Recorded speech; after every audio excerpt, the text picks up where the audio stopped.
UDF സർക്കാരിന്റെ ധവളപത്രത്തിനെതിരെ ഗുരുതര ആരോപണവുമായി CPIM. രഹസ്യരേഖകൾ പരിശോധിച്ചത് AI വഴിയെന്ന് മുൻ ധനമന്ത്രി തോമസ് ഐസക് ആരോപിച്ചു. മുഖ്യമന്ത്രി വിശദീകരണം നൽകണമെന്നും വസ്തുതാവിരുദ്ധമായ കാര്യങ്ങൾ രാഷ്ട്രീയ ലക്ഷ്യത്തിന് ഉപയോഗിക്കുന്നതിന് ഉദാഹരണമാണ് ധവളപത്രമെന്നും വിമർശനം. AI ടൂള് ഉപയോഗിച്ച് ജനറേറ്റ് ചെയ്തതാണോ എങ്കിൽ ഏതൊക്കെ ഡേറ്റയാണ് സർക്കാരിൻ്റെത്? സീക്രട്ട് സെഷൻ ഡേറ്റ ഇതിൽ ഉപയോഗിച്ചിട്ടുണ്ടോ?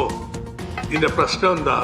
നിയമസഭയിൽ വെക്കുന്ന രേഖകളിലുള്ള പബ്ലിക് ട്രസ്റ്റ് ഇല്ലാതാക്കുകയാണ്.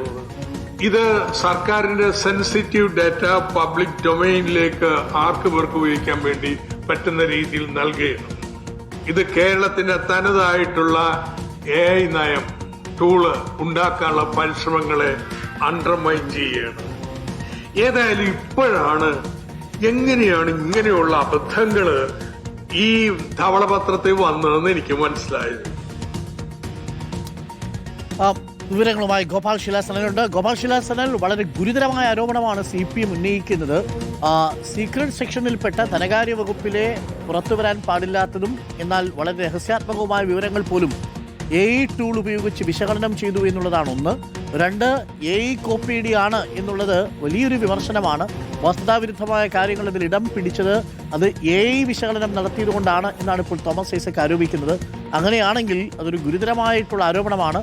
അതിന് മറുപടി ധനകാര്യമന്ത്രി പറയേണ്ടി വരും. എന്താണ് തോമസ് ഐസക് ചൂണ്ടിക്കാട്ടുന്നത്? ഗോപാൽ ശിലാസനൽ.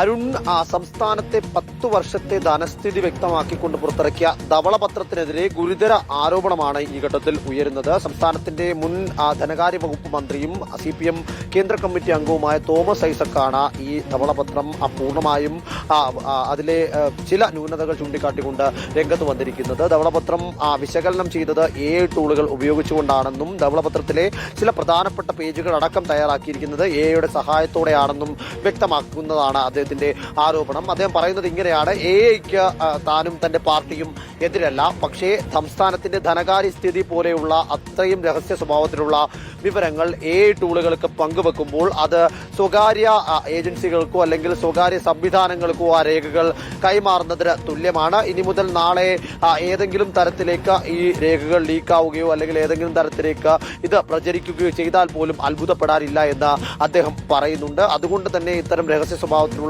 രേഖകൾ ഈ AI ടൂളുകൾ ഉപയോഗിക്കരുത് എന്ന് കേന്ദ്ര മന്ത്രാലയം, ധനകാര്യ മന്ത്രാലയവും അതിനോടൊപ്പം തന്നെ സംസ്ഥാന സർക്കാരും സുപ്രീം കോടതിയും അടക്കം നേരത്തെ നിർദ്ദേശിച്ചിട്ടുള്ളത്. അതുകൊണ്ട് തന്നെ മുഖ്യമന്ത്രി VD സതീശൻ ഇതെങ്ങനെ ഉണ്ടായി, ഇത്തരത്തിലേക്കുള്ള സാഹചര്യത്തിന്റെ നിജസ്ഥിതി എന്താണ് എന്ന കാര്യം വിശദീകരിക്കേണ്ടതായിട്ടുണ്ട്. അതിനോടൊപ്പം തന്നെ സ്പീക്കർ തിരുവഞ്ചൂർ രാധാകൃഷ്ണൻ ഈ വിഷയത്തിൽ ഇടപെടണമെന്നും വേണ്ട നടപടി സ്വീകരിക്കണമെന്നും തോമസ് ഐസക് ആവശ്യപ്പെടുന്നു.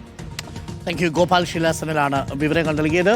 ധവളപത്രം AI കോപ്പിയടിയാണ് എന്നുള്ളതാണ് വളരെ ഗുരുതരമായിട്ടുള്ളൊരു ആക്ഷേപം. അതിൽ രഹസ്യ വിവരങ്ങളടക്കം AI വിശകലനത്തിൽ ഉപയോഗിച്ചിരിക്കുന്നു. ഏതൊക്കെ സീക്രട്ട് സെക്ഷനിലെ വിവരങ്ങളാണ് ഉപയോഗിച്ചത് എന്നത് ധനമന്ത്രി വ്യക്തമാക്കണമെന്നാണ് ഇപ്പോൾ തോമസ് ഐസക് ആവശ്യപ്പെട്ടിരിക്കുന്നത്. വരും ദിവസങ്ങളിലും ചൂടേറിയ ചർച്ചയിലേക്ക് ഒരുപക്ഷെ ഈ ആരോപണം വഴിവെച്ചേക്കാം.